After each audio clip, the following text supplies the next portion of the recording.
Assalamualaikum Doktor. Saya Muhammad Ibrahim Shah bin Hazini Muhammad, nombor matriks 258933.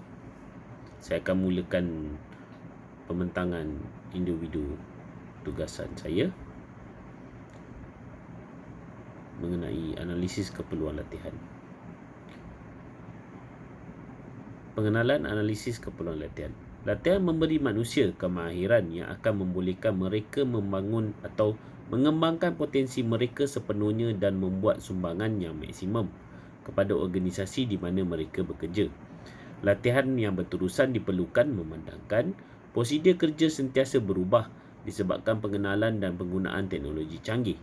Latihan yang berkesan membolehkan pekerja mempelajari know-how kerja dan mereka kemudian boleh melaksanakan tugas dengan baik.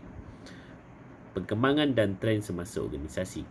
Peranan latihan dan pembangunan adalah penting dalam mana-mana organisasi dan kepentingan peranan ini dijangka akan meningkat pada masa akan datang. Pada masa dahulu, peruntukan bagi latihan dan pembangunan merupakan peruntukan pertama yang akan dikurangkan jika syarikat mengalami masalah. Walau bagaimanapun, kebelakangan ini, jika berlaku kemerosotan dalam ekonomi yang melibatkan syarikat, latihan dan pembangunan masih dipentingkan. Kejayaan organisasi adalah dicapai melalui usaha pekerja secara individu, sekiranya mereka tidak berusaha sehaluan dengan perubahan yang diperlukan oleh organisasi. Organisasi itu akan menemui kegagalan. Jika individu tidak dibenarkan untuk membangun dalam organisasi walaupun berpotensi, mereka akan mencari majikan yang lain atau berusaha untuk memenuhi cita-cita mereka. Pada masa kini, disebabkan amalan downsizing, jumlah pekerja tetap semakin berkurangan.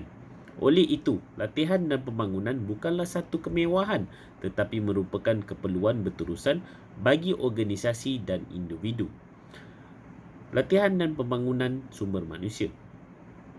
Pengambilan pekerja hendaklah mengikut keperluan semasa oleh organisasi dalam jangka pendek atau jangka panjang dan juga berasaskan kepada kemajuan teknologi dan saingan daripada organisasi-organisasi lain. Gaji dan kemudahan-kemudahan adalah diurus untuk menarik bakal pekerja yang berkebolehan, mengekalkan atau meningkatkan motivasi pekerja dan mempengaruhi mereka untuk kekal dalam perkhidmatan. Latihan dan pembangunan perlu diurus berasaskan kepada keperluan pekerja dan organisasi. Ia bertujuan untuk memberi kemahiran kepada pekerja baru agar mereka dapat menjalankan jawatan yang disandang dan memberi pengetahuan yang lebih mendalam atau meningkatkan kompetensi pekerja dalam pelaksanaan tugas dan tanggungjawab mereka. Manakala latihan bermaksud proses pemindahan ilmu pengetahuan secara kemas dan disiplin, bertujuan menambah pengetahuan dan kemahiran untuk memenuhi keperluan yang tuntutan semasa dalam organisasi. Latihan adalah merujuk pada segala usaha terancang organisasi untuk memudahkan pembelajaran tingkah laku kerja yang tertentu. Latihan terdiri daripada program terancang yang direka bentuk untuk menambah baikkan prestasi di peringkat individu, kumpulan atau organisasi. Terdapat dua tujuan latihan. Pertama, untuk meningkatkan kemahiran dan pengetahuan pekerja dalam bidang-bidang tertentu. Kedua, untuk menyesuaikan pekerja dengan sistem baru, prosedur dan cara kerja akibat daripada kemajuan teknologi yang menyebabkan perubahan. Terdapat beberapa perkembangan latihan. Pendekatan latihan lebih menjurus kepada menyampaikan maklumat dan ada kaitan dengan pelatih-pelatih.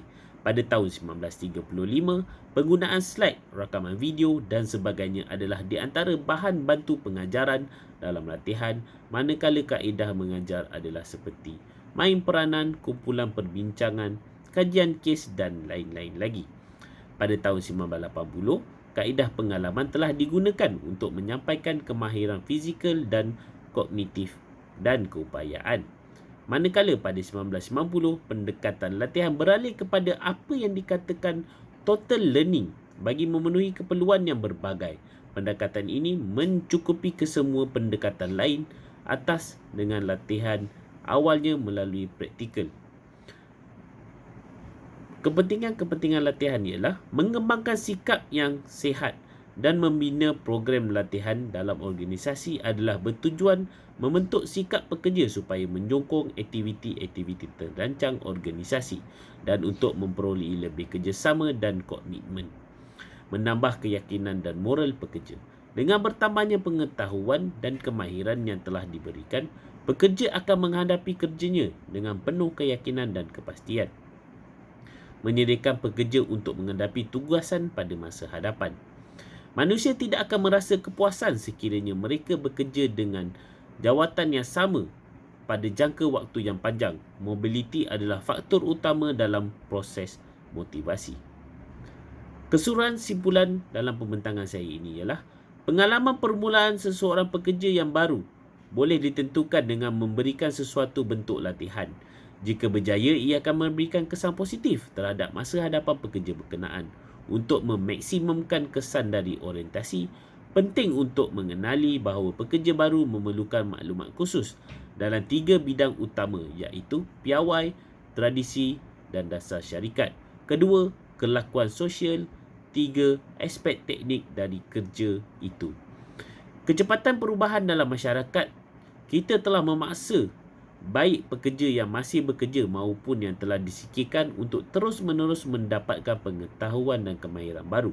Keperluan latihan harus kemudian dihubungkan dengan pencapaian matlamat organisasi yang lebih luas dan konsisten dengan persepsi strategik dan taktik pengurusan.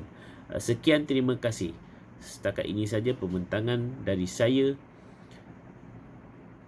untuk tugasan individu. Sekian, terima kasih. Assalamualaikum, Doktor.